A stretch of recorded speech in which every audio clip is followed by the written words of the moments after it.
Hello everyone, मैं हूं doctor Nymphaea Walecha और मैं कंसल्टेंट हूं फोर्टिस रिज आईवीएफ शालीमार बाग में। आज हम बात करेंगे थर्ड पार्टी रिप्रोडक्शन के बारे में।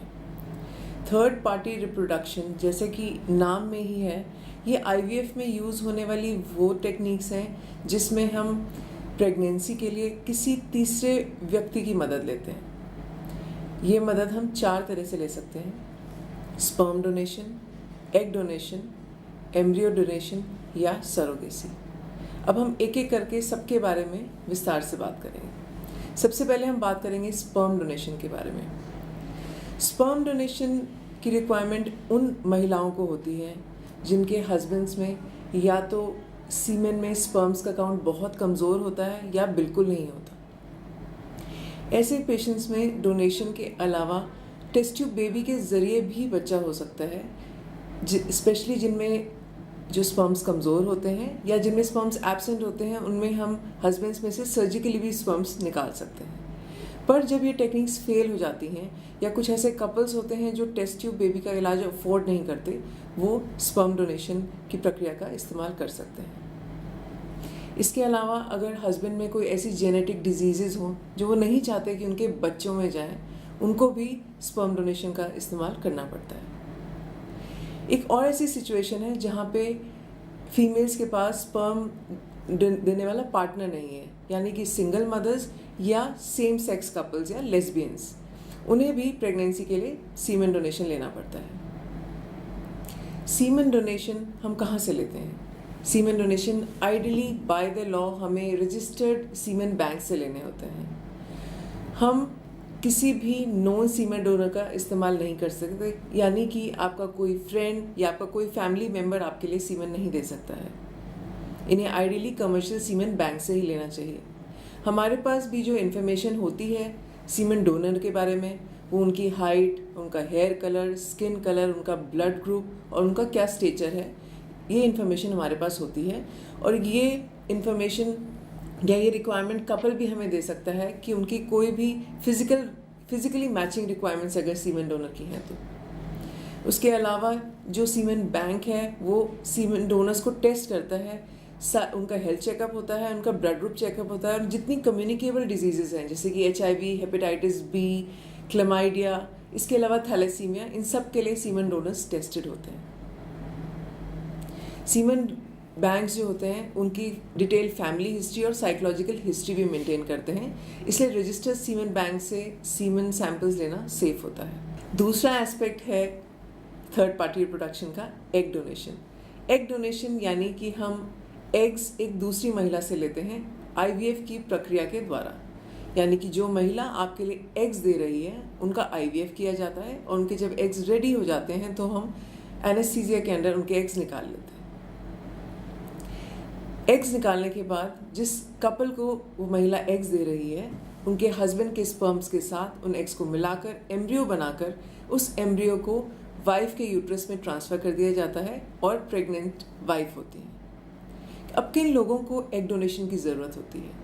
सबसे पहले जिनका एग रिजर्व बहुत कम हो, यानी जो उनकी ओवरीज हैं, अंडों का कोश है, उसमें अंडों की मात्रा बहुत कम है, या जो अंडे हैं वो अच्छी क्वालिटी के नहीं हैं। दूसरा, जिन लोगों को प्री मैच्योर ओवेरियन फेलियर हो गया है, यानी कि समय से पहले अंडेदानियों ने काम करना बंद कर दिया है, या कुछ गर्ल्स ऐसी भी होती हैं जिनको जन्म से ही एग्स बनाने में दिक्कत होती है, वो लोग भी एग डोनर का इस्तेमाल कर सकते हैं।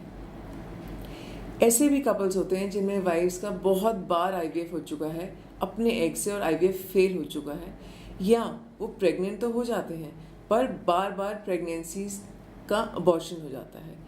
ऐसी महिलाओं को या ऐसे कपल्स को भी बाहर से एग डोनर लेना पड़ता है। जो एग डोनर्स होते हैं वो भी हम रजिस्टर्ड एजेंसी से लेते हैं। इन एग डोनर्स का डिटेल्ड हेल्थ चेकअप होता है, सारे टेस्ट होते हैं, जितने इन्फेक्शियस डिजीज़ेज़ होते हैं उन सब के लिए भी ये टेस्टेड होती हैं। इसके अलावा इनकी डिटेल फैमिली हिस्ट्री और साइकोलॉजिकल काउंसलिंग भी की जाती है।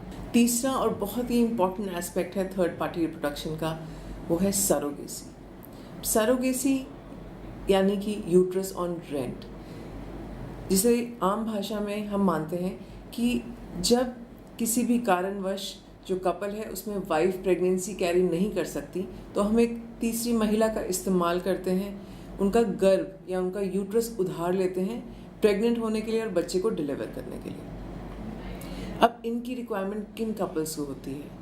कपल्स में जिनकी वाइफ का यूट्रस किसी कारण से डैमेज हो गया है, सर्जरी की वजह से या किसी इन्फेक्शन की वजह से, या कुछ गर्ल्स ऐसी भी होती हैं जिनका जन्म से ओवरीज तो होती हैं पर यूट्रस नहीं होता।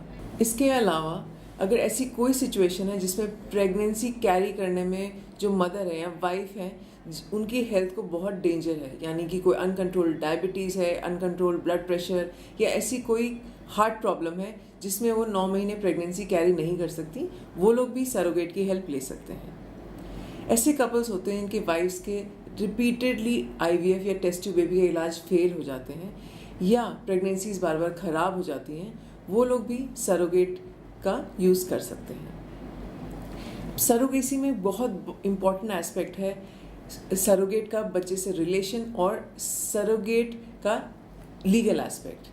अब जो एम्ब्रियो बनता है वो वाइफ के और हस्बैंड के एग्स को मिला के बनता है, तो जेनेटिकली वो उनका बच्चा होता है।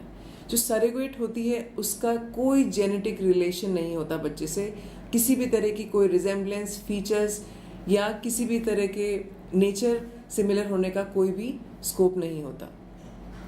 उसके अलावा जो लीगल एस्पेक्ट है, जब सरोगेट किसी भी कपल के लिए रिक्रूट होती हैं या फाइनलाइज होती हैं कि ये सरोगेट उनके लिए होंगी, उस समय डिटेल्ड लीगल पेपर वर्क किया जाता है।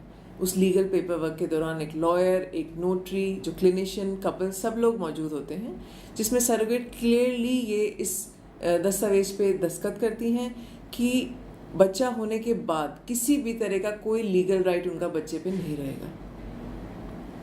सरोगेट को रिक्रूट करने से पहले भी सरोगेट की डिटेल्ड हेल्थ चेकअप, इन्वेस्टिगेशंस, उनकी साइकोलॉजिकल काउंसलिंग की जाती है, इसलिए ये बहुत ही सेफ टेक्निक है। थर्ड पार्टी रिप्रोडक्शन एक बहुत ही सेंसिटिव इशू है।